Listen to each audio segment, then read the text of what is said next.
அறிவிப்புகளை இந்த நிகழ்ச்சி மூலமாக நான் அறிவிக்க விரும்புகிறேன். முதல் அறிவிப்பு, புன்சை புளியம்பட்டி நகராட்சிக்கு 4 கோடியே 30 லட்சம் ரூபாய் செலவிலையும், கோவிச்செட்டிப்பாளையம் நகராட்சிக்கு 4 கோடி 50 லட்சம் ரூபாய் செலவிலையும் புதிய நகராட்சி அலுவலக கட்டடங்கள் கட்டப்படும். இரண்டாவது அறிவிப்பு, பவானி மற்றும் கீழ்பவானி நீர்ப்பாசன திட்டங்களின் கீழ் திட்ட நிபந்தனையோடு வழங்கப்பட்ட பட்டாக்களை நிரந்தர பட்டாவாக மாற்றணும் என்ற சத்தியமங்கலம், நம்பியூர், பவானி, கோவிச்செட்டிப்பாளையம், மொடக்குறிச்சி, கொடுமுடி, பெருந்துறை மற்றும் ஈரோடு ஆகிய வட்டங்களைச் சார்ந்த விவசாயிகளின் கோரிக்கை ஏற்று இந்த 90 கிராமங்களில் உள்ள ஆயிரக்கணக்கான விவசாயிகளின் பட்டாக்கள் நிரந்தர பட்டாவாக மாற்றப்படும். மூன்றாவது அறிவிப்பு, அந்தியூர் அருகே உள்ள தோணிமடுவு பள்ளத்தின் குறுக்கே 4 கோடி ரூபாய் செலவில் புதிய தடுப்பணை அமைக்கப்படும். நாலாவது அறிவிப்பு, சாயப்பட்ட கழிவுகளால் பாதிக்கப்பட்ட நொய்யலாற்று பாசன விவசாயிகளுக்கு இழப்பீடு வழங்குவது தொடர்பாக இருக்கக்கூடிய பல்வேறு வழக்குகள் மற்ற சட்ட சிக்கல்களை தீர்ப்பது குறித்து ஆராய வல்லுநர் குழு ஒன்று அமைக்கப்படும். ஐந்தாவது அறிவிப்பு, பெருந்துறையில் தற்போதுள்ள வட்டார போக்குவரத்து அலுவலகத்துக்கு 5 கோடி ரூபாய் செலவில் புதிய கட்டடம் கட்டித்தரப்படும். ஆறாவது அறிவிப்பு, அந்தியூர் மற்றும் எண்ணமங்கலம் வருவாய் கிராமங்களில் உள்ள நிலங்களுக்கான பதிவேடுகளில் உள்ள நிபந்தனை பட்டாக்கள் அயன் பட்டாக்களாக மாற்றப்படும். இப்படி நாம தினந்தோறும் தொடர் திட்டங்களை செயல்படுத்துகிற காரணத்தால் தான் எதிர்கட்சிகள் என்ன சொல்றதுன்னு தெரியாம விரக்தியில பெரும் முடிச்ச மாதிரி இருக்கிறாங்க. கடந்த ஆண்டு இந்த மாவட்டத்தில் நடைபெற்ற அரசு விழாவில் நான் பேசும்போது, சின்னியம்பாலத்தில் பிறந்து நாட்டு விடுதலைக்காக பாடுபட்டதோட தமிழ்நாட்டில் வெண்மை புரட்சிக்கு வித்திட்ட பால் வள தந்தை திகு பரமசிவம் ஐயா அவர்களுடைய திருவுருவச்சில ஈரோடு பால் பண்ணையில் நிறுவப்படும் அறிவித்தேன். விவசாய குடும்பங்களோட வருவாயை உயர்த்த, பால் விநியோக முறையை நவீனப்படுத்த அர்ப்பணிப்போடு செயல்பட்டவர் அவர். தமிழ்நாடு அரசின் ஆவின் நிறுவனம், கூட்டுறவு பால் சங்கங்கள், பால் செயலாக்க கட்டமைப்புகள் எல்லாமே அவர் விதைச்ச விதையின் விளைச்சல் தான். அத்தகைய பெரும் ஆளுமைக்கு நன்றி செலுத்த சொன்னபடியே சித்தோடு பால் பண்ணை வளாகத்தில் அவருடைய திருவுருவச் சிலையை நிறுவியிருக்கிறோம். தன்னை மேற்கு மண்டலத்தைக்காரன் சொல்லிக்கக்கூடிய எதிர்க்கட்சி தலைவர் திரு பழனிசாமி இந்த மண்டலத்துக்கு இது போன்ற செயல்களை செஞ்சாரா அப்படின்னு நான் கேட்க விரும்புறேன். இல்ல, அவர் செஞ்சதெல்லாம் என்ன? வெறும் துரோகம்தான். பச்சை துண்டை போட்டுக்கொண்டு தமிழ்நாட்டு விவசாயிகளுக்கு பழனிசாமி அவர்கள் பச்சை துரோகம் செய்தார்னு நான் சொன்னதும் அவருக்கு கோபம் பொத்துக்கிட்டு வந்துச்சு. சொல்றாரு, நான் ஒரு விவசாயி, இப்பவும் விவசாயம் செய்யறேன்னு சொல்றார் பழனிசாமி.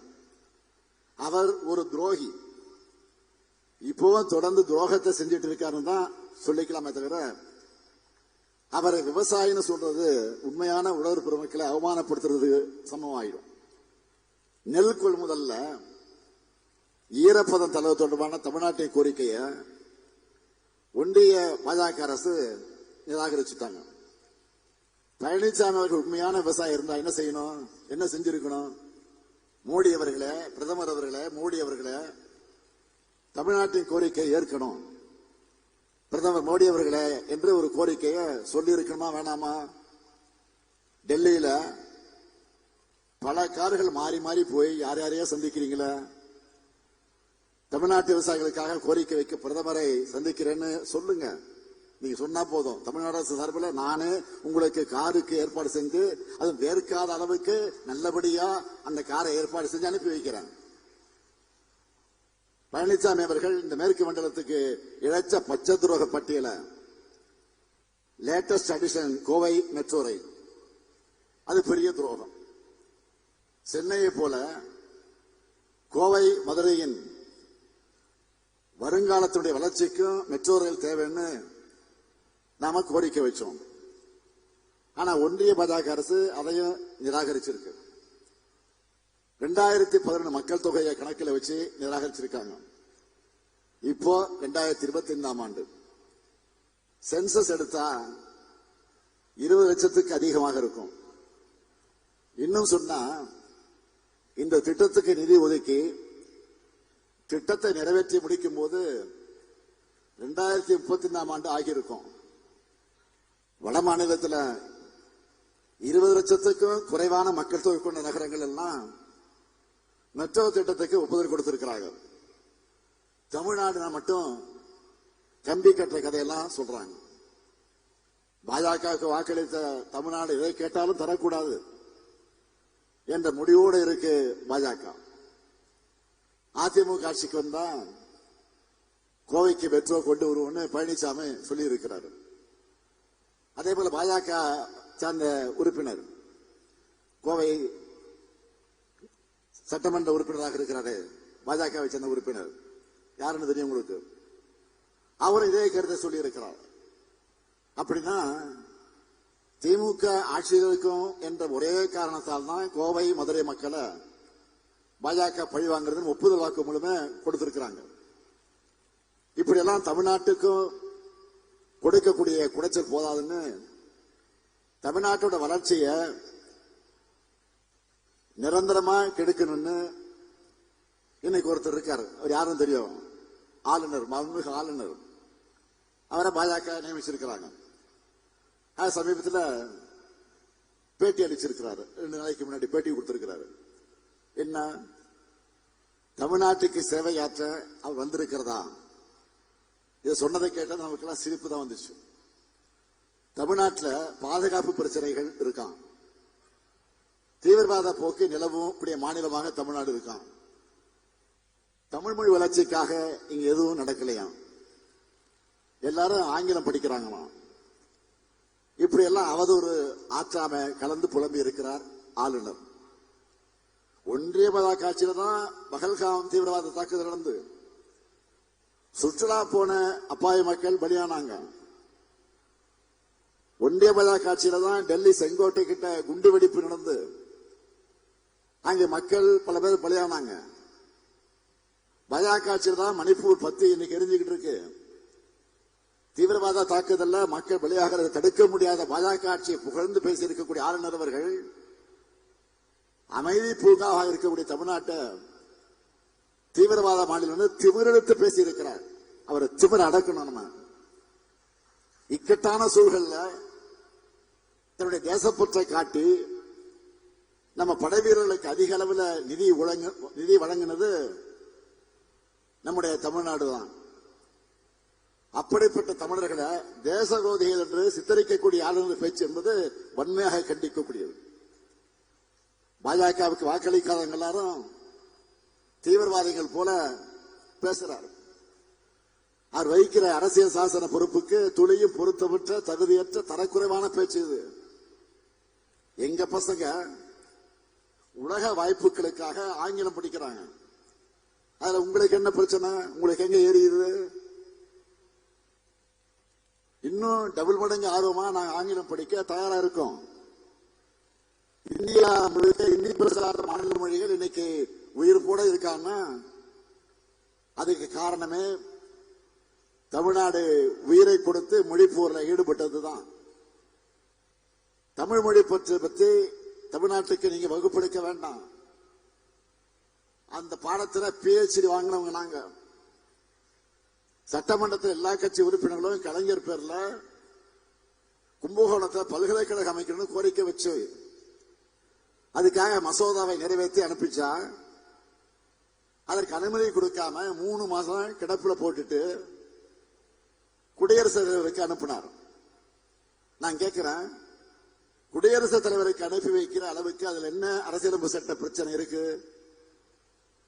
அவர் கிடப்புல போட்டதை மறைக்க குடியரசுத் தலைவர் மேல பழிய போட்டு தப்பிக்க பார்க்கிறார். கலைஞர் பேர் வைக்க கூடாதுன்னு மாணவருடைய நலன், அதுல விளையாடுறது என்ன நியாயம்? மக்களாட்சியை மதிச்சு இதுக்கான உரிய அனுமதியை விரைவில் கொடுப்பாரு நாங்க நம்புறோம். இல்லைன்னா தமிழ்நாட்டை சேர்ந்த நாடாளுமன்ற உறுப்பினர்கள் குடியரசுத் தலைவர் நேரில் சந்திச்சு கோரிக்கை வைப்பாங்க. ஏன் விரைவில் நாடாளுமன்றம் கூட இருக்கிறது, அந்த நாடாளுமன்றத்தில் குரல் எழுப்புவாங்க. ஆனா ஒண்ணு, ஆளுநர் ரவி அவர்களை நீங்க இப்படித்தான் தொடர்ந்து பேசணும், உங்களுடைய தமிழ் வெறுப்பை தொடர்ந்து வெளிப்படுத்தணும். நீங்க பேச பேசத்தான் எங்களுடைய வேலையும் ஈஸியாகும்.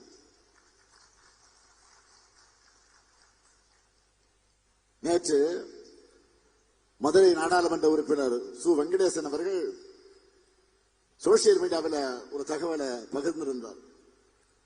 2024-25 இந்த ஆண்டுல புதிய வழித்தடத்துக்கு ரயில்வே துறையால 31,458 கோடி ரூபாய் ஒதுக்கப்பட்டிருக்கு.